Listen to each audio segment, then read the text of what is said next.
digital education. We have been hearing about digital India, we have been hearing about double engine model, but we are the only party who walks the talk.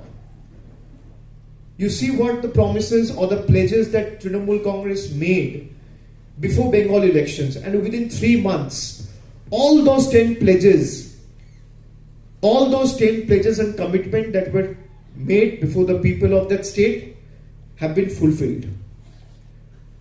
So if we are making a pledge before you, we will ensure that every pledge is being executed and honored within 100 days of forming the government. This is my word to everyone, especially to every brother and sister of this state.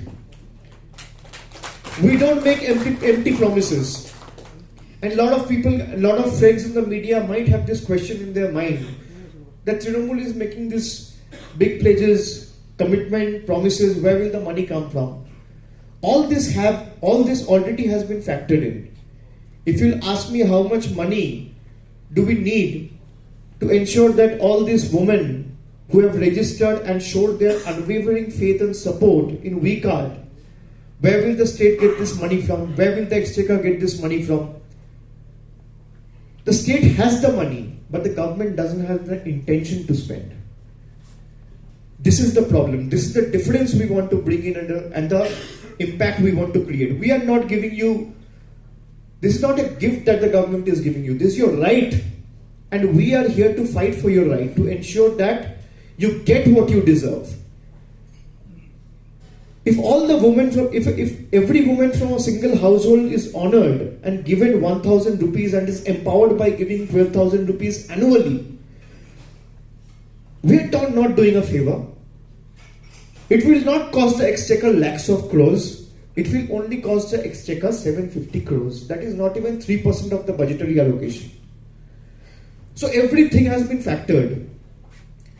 Under Guarantee for Brighter Future, we also will engage and identify every individual, especially in the tourism sector, and their services to be formalized through government registered job cards, providing a monthly honorarium of 2,500.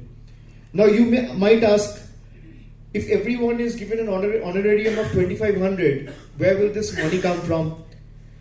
To boost the tourism industry, all individuals engaged in the sector, we will identify them and provide them with a monthly honorarium of 2,500. This will create an additional financial burden to the government to the tune of 75 crores annually. 75 crores. That is why I said, the last 5 years, the government who has been running the state and boasting and bragging about the double engine model is the most inefficient, incompetent, inept government the country has ever seen. Our next pledge is Empowered Women, Prosperous Meghalaya. Like I said, within 100 days after forming the government, Meghalaya TMC government will ensure that a direct transfer of 1,000 rupees monthly and 12,000 rupees yearly to a woman of every household as guaranteed universal income support under the MFI for the Women Empowerment Scheme. Our next pledge is Social Security. Now, under Social Security for all, we have 4 important points to make before all of you. Number 1, all social welfare pensions and schemes will be increased to the tune of 1,000 rupees per month. The present government and the pensions that they have been allocating or giving to a certain amount, certain sections of the people in the society, not everyone, it's not universal. It is to the tune of 500, 550, 650 rupees a month.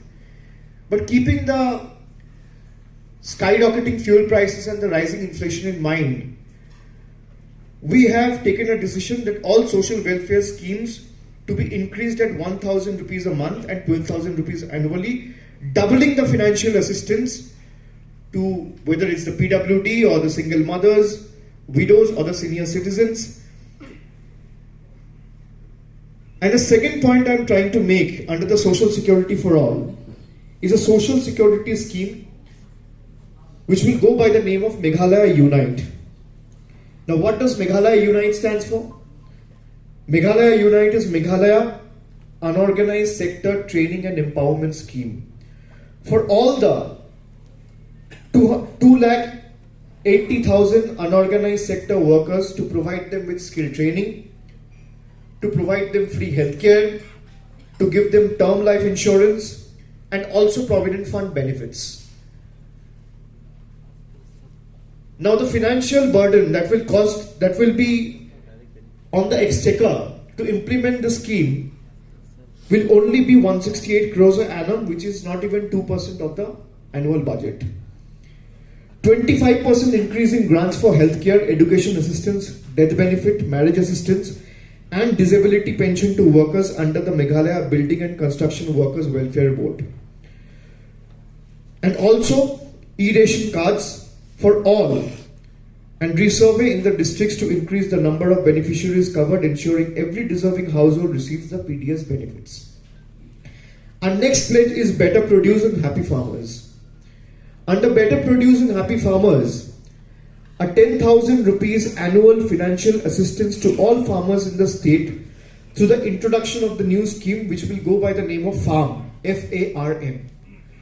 And what does FARM stands for? Farmers Assistance for Rural Meghalaya. Under this scheme, I again reiterate, a financial assistance of 10,000 annually will be extended to 210,000 farmers registered in the state, irrespective of their land holding. The total budget proposed for this scheme, if all the farmers of this state avail it, will stand at 85 crore rupees only. Farm centers in all districts of the state for one-stop assistance to the farmers from productions to sales. Farm crop insurance policies covering all crops, including horticulture crops, to ensure zero loss to the farmers. Our next pledge is holistic healthcare for all. Now, under holistic healthcare for all, we will ensure that